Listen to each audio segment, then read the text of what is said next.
Heart first leadership isn't what you say, it's how you show up, how you regulate, how you communicate, and how you execute when it matters most. We are Heidi and Ryan Sawyer, and you are listening to the Heart First Leadership Podcast. Welcome back to the show. Today, we're going to just dive back in. It's been a few weeks, so we're going to get back to the basics by talking about getting back to the basics. Welcome, Heidi. She's going to join me again today, so welcome. Hi, everyone. So we're coming off a spring break, and we were, kind of diving back into a call this morning with our momentum community. And amongst the group that was on the call, and we're just kind of having an open discussion and sharing and doing some Q&A, there was a theme that popped up. And I think we want to illustrate this because it's part of the natural evolution, human experience journey that we're all on. But individually, we tend to judge the crap out of our own experience. Mm-hmm. So I was sharing a little bit with the group how coming off vacation, coming off a spring break, we traveled to Florida, we got to go to Disney World with the kids and these things, how I was in this new phase of life where it felt very unknown and unfamiliar because I've accomplished a certain level of kind of things that were on my list that I wanted to accomplish. So I noticed myself being in this space where I didn't have a specific scheduled thing that needed to get done and timelines and whatever, which allowed for this open space.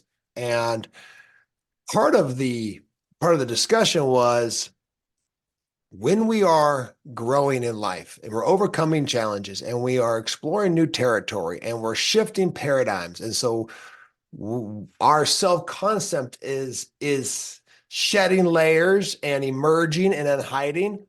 Part of the natural process within that is this experience, which is kind of visceral, it's biological, but it feels like death and rebirth. It feels, the only way I can explain it, and it's important to be able to identify it, is it feels like I'm not doing what I'm supposed to be doing. That's kind of the internal dialogue. Like I should be doing something else. Why don't I just go do the thing that makes more sense or is more common, and there is this experience where, man, it's just uncomfortable. It's really uncomfortable. And you have this little bit of a dip in life, right? Do you know what I'm talking about, Heidi? Do you experience this? Can you illustrate that for us and make it make more sense? Yeah, actually, I was just talking with a friend and she's out on her own doing her own thing and really trying to develop a coaching practice and there's this temptation that keeps popping up for her, like, why don't I go back to my old career that's known? Right. And that way I know what I'm supposed to be doing every day and it's consistent. It kind of fits the norm of what people expect of me. And so she was sharing that, hey, this popped up for me again.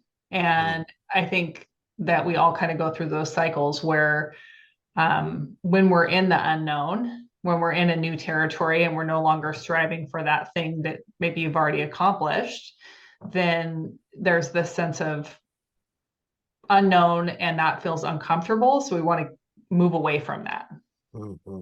Yeah. And I think this unknown can show up just so you're like, hey, how does this relate to me? Whether you're talking about business, you're an entrepreneur, you're a business owner, whether you're talking about relationship, your health journey, I mean, all kinds of different aspects of our ego when you are venturing into new territory, right? There has to be some sort of competing circuit, which means that there's an old way of being that's being challenged by a new way of being, a new way of thinking, a new way of feeling, a new way of behaving, a new way of being in the world.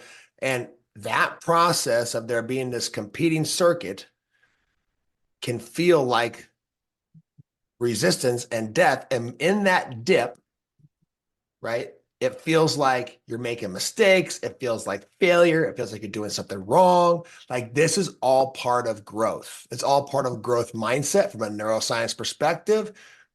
And we have to be able to navigate through those dips because those growth curves If you are familiar with growth curves, there's nothing in life, nature, business, anything in life that is just a continuous up curve. Everything experiences a dip. Everything experiences a cycle of change and or a season change, right? Where there's some sort of a dip. And so to expect a dip, to know it's coming, to feel it, to know what it feels like, to know what the narratives are, and then the question becomes, what do we do with the dip, right? Yeah, and to answer your question, I've definitely experienced this on a regular basis for myself, but I think that something that's kind of interesting right now is that we're in this springtime of year, and a lot of people get really excited about the new year, really motivated to hit new goals and do things. And this is about the time where either you've been going hard at it and you've achieved some things and you're kind of looking around going, okay, what next? What's next? Or maybe you didn't really get started and you're thinking, okay, this is the time now to kind of reboot and get into things and start pursuing your goals. Yeah, for a lot of people, New Year's is April or May, right? That's even what one of our community members said, that like, yeah, January 1 is January 1. It's the new year of the calendar, but really there's this sense of revival and new and fresh and different when we see the sun coming out, we see the trees start to bud, right? And the interesting thing within even the mental health world, that's typically where a lot of people experience a dip because they expect something to be different. And then there's this little bit of a dip before the up curves up again. So the question becomes, if we know the dip happens, that's where growth is possible.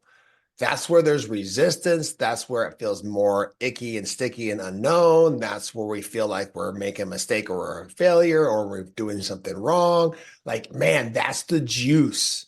That's where it's like, okay, this is where I need to really get clear about a few things and get what we talked about today on the call with our community was simplify and get back to the basics. And what I referenced this as, if you're a sports coach, right? And when I was coaching collegiately, if we didn't play well in a practice or in a scrimmage or even in a game, the first thing that came to my mind was we got to get back to the basics. We got to get back in the chutes, hit the sled, work on our first step, work on our pad level, work on our pursuit angles. Like, this is all football terminology, right?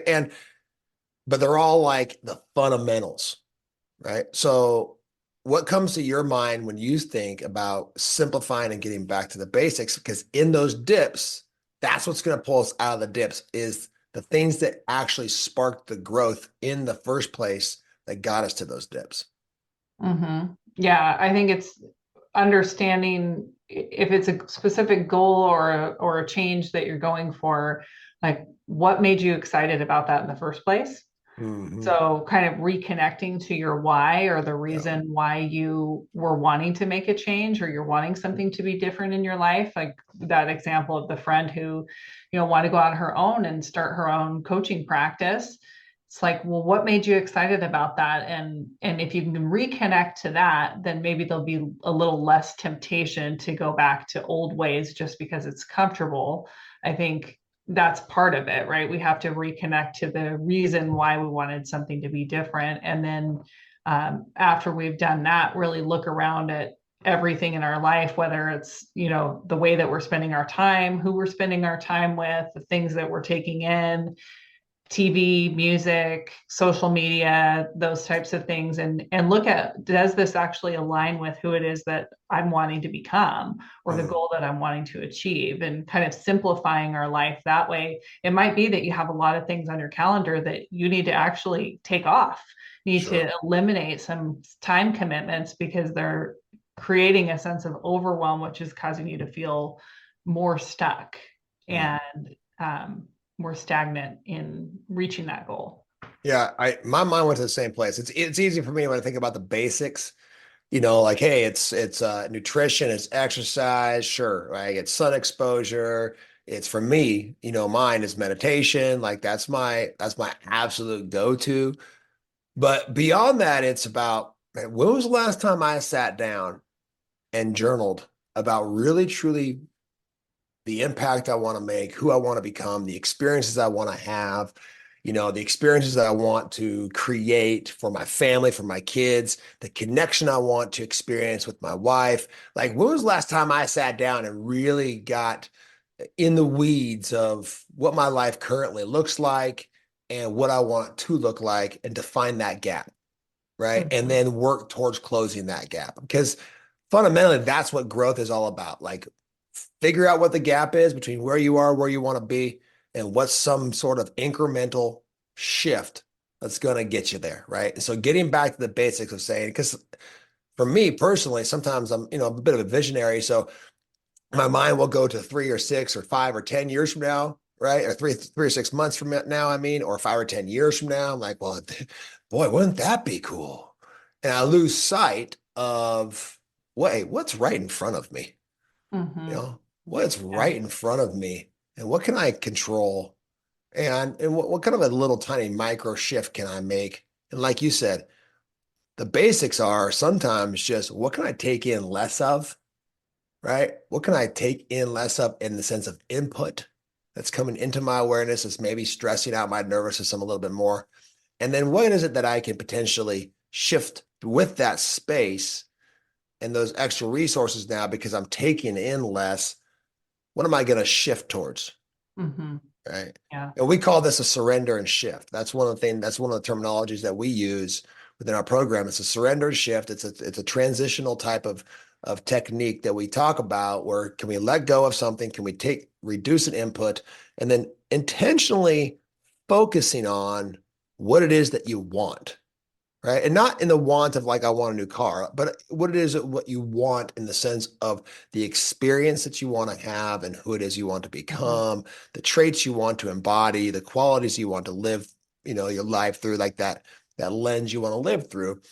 And, because the reality is this, that our minds, if are wandering machines. I just saw this study and we're going to do a different podcast about this a little bit deeper, but I just saw the study that 46.9% of the time our minds are wandering. The average mind is wandering. Like, wow, just going who knows where. 50% of the time, dang near, right, is going who knows where, right? So like and then that means that there's probably quite a bit of time that you're ruminating in what you don't want. Right. And so how much time are you actually spending being clear and directive and focus on directing your mind and your actions and your behaviors and your thoughts towards what it is that you do want? Right. If already we can take 50% off the table, right? And then we know that there's 60 to 70,000 thoughts a day, and 80% of those thoughts are negative and repetitive. So like, wow, how much time are we actually spending on actually getting clear and directive towards the experience we do want to have? So like, to me, that's the fundamental basic, right? The basic is, when was the last time I got really freaking clear? Yeah. Right?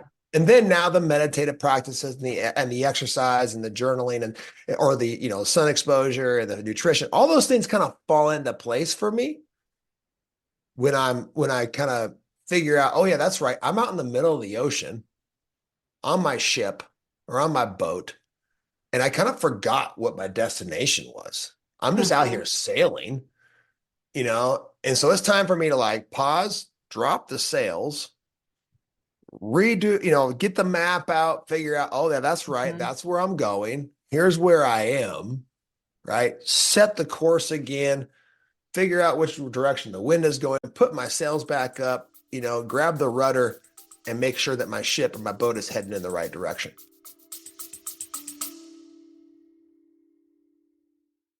We are all leaders. If you're ready to stop waiting and start impacting your environment in a powerful way, we want to connect with you.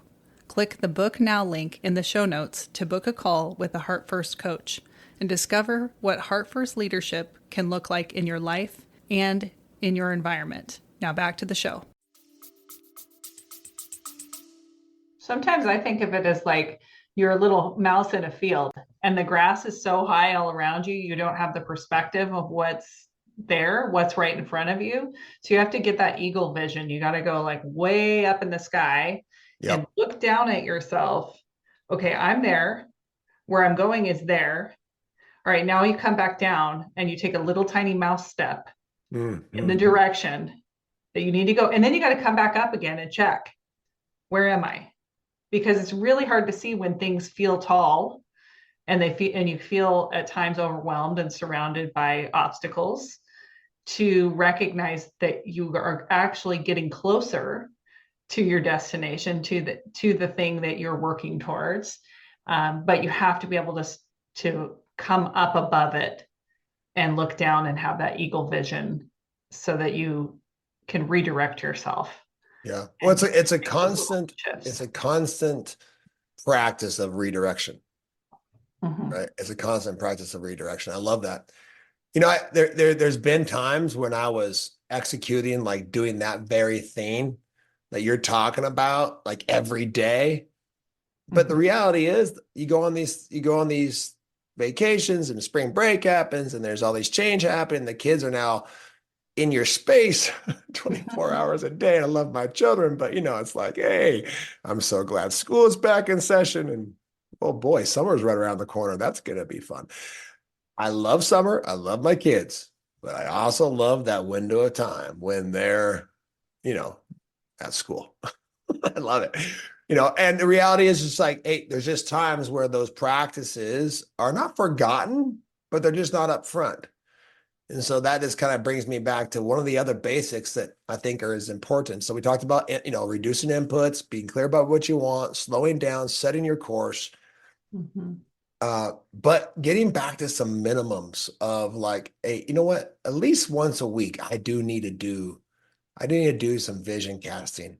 I mean, that's a Mhm. wonderful Sunday afternoon, mind wandering, not necessarily, you know, task orientation or solving a problem, just sitting on the back deck, gazing off to the horizon and journaling about where is my life at and where is it going? You know, we tend to reserve that type of exercise for January, December, New Year's resolutions. But like, what if we just said, hey, once a month or once a week, we're A lot of gonna, people do it on their birthday, yeah, as that's a they're good one coming too. to a close of another year and moving into the next number. But in reality, that's actually in an incremental way, that's happening all the time. Every day comes to a close, every month comes to a close, and a new month starts. And so that could even be a minimum to do that, to start with looking at it once a month, Yeah, like that's going great. into the next month, treating that almost like it's New Year's Eve, right? To Yeah, say, hey, it's tomorrow's April 1st, April. what's that going to look like? Or May 1st, what's that going to look like? How Yeah, am I going to change things this month so that I'm more in alignment with who I'm becoming and the goals that I'm trying to reach? yeah, I love So that. you could set minimums around doing that very activity of zooming out, because we talked about that eagle vision and zooming way out, and then that way you can zoom in and make little tiny shifts. Well, maybe if I put my phone away when I wanted to be home and present with my family, that would help. That could be a small shift that I could make that's going to be more in alignment with who I want to be. Yeah, for sure. So it's like if you expand out, you can see those things more clearly. It's like watching yourself. Yeah. Mm-hmm. Well, and so what I would recommend, because I know like we get these ideas, we do this for a living, and we have to remind ourselves of this very thing, right? So much like compassion for the people that are, you know, have different types of jobs that pull their attention in all kinds of different areas away from, you know, this type of conversation. So, you know, something I highly recommend is like throw it in your calendar, throw it in your Google Calendar, you know, to say like just this is reoccurring once a month on a Sunday, reoccurs every Sunday, once a month to slow down for X amount of time, you know, it might be 30 minutes, whatever, and just revisit my goals, what I want, where I am, do some exploration around that, right? And get back to some basics because those dips are going to happen. And how we handle the dips can shorten the refractory period. I mean, the amount of time and the severity of the dip, right? But to think that they're not going to happen is absolutely just not realistic. They're going to happen, and they're going to happen in your life. And the beautiful thing about being a heart first leader in this podcast, we talk about this is all part of being heart first, is that the better you get at being able to navigate those types of dips with grace and even verbalize how you're handling going through what you're experiencing. Hey, a little bit of brain fog, a little bit of irritation, a little bit of confusion, whatever that may be, feeling like you're doing something wrong. You're able to verbalize through that. You're giving your environment the context and how to do it for themselves too, because they're going to experience it. Your spouse is going to experience it. Your kids are going to experience it. If you work with your coworkers, employees, athletes, whoever it is that you're around and influencing, they're all going to experience dips. Right. So this is a piece that is incredibly important to be able to just explore with a sense of grace yourself too. So getting back to the basics, that's life in the sense of athletics, high performance, relationship, business, anything. Yeah, I love that. So set a date with yourself, put an appointment in your calendar is what I'm hearing as an idea. Put an appointment in your calendar for, at a minimum, once a month. You could do this weekly. Check back in with your why. Why are you doing the things you're doing? Who is it that you're becoming? What do you want out of your life? Experience. What do you want your experience of life to be like? And then from there, taking a look at what might be in the way of that and decluttering a little bit, and then creating some new, very small incremental shifts that you're going to make that's going to start getting you closer to there. So if part of your desired experience of life is that you want to be healthier and exercise isn't something that's really consistent or regular in your schedule, then that might be one of those little shifts. Well, where can I make time in my schedule for exercise? Maybe it's there's a evening TV show that you've been watching and you want to just like limit that to only the weekend. And then on the weekdays during that half-hour time period, you're going to do something to move your body. You're going to get out and take a walk as a family. So all awesome ideas and very small shifts can make a really big compound effect and a big difference over time. Yeah, and you're going to hear us talk more about more neuroscience because of the, what we're doing with the brain mapping and things of that nature. With it, just as you stay tuned here in future episodes, there'll be more talking about it. But something you mentioned multiple times that I want to just highlight, because you're going to hear it again here if you listen to this podcast, is, growth mindset. When it was first kind of being talked about in the neuroscience world, was first called incremental theory. So just know that this idea that we're creating here when it comes to like making these incremental changes, it's in 100% alignment with how your brain changes. Your brain's not going to change in some huge paradigm shift all at once. We have to get really freaking good at making incremental changes and then being able to observe and verbalize our growth within that. So more to come with that later, but I just wanted to highlight that real quick because you had mentioned it just naturally in what you were saying so many times. So this is awesome. Get back to the basics. We're going to keep it short and sweet. And I just want to thank you for your time. Any last thoughts, Heidi? No, I'm excited to set a date and reconnect again. I think you can't do that too much. You can't over connect with the vision of who you're becoming and what you want out of your life. And so get ready to receive a calendar invite, because we're going to put it in our calendar and share that, invite each other to do it. I'll see you on the back porch.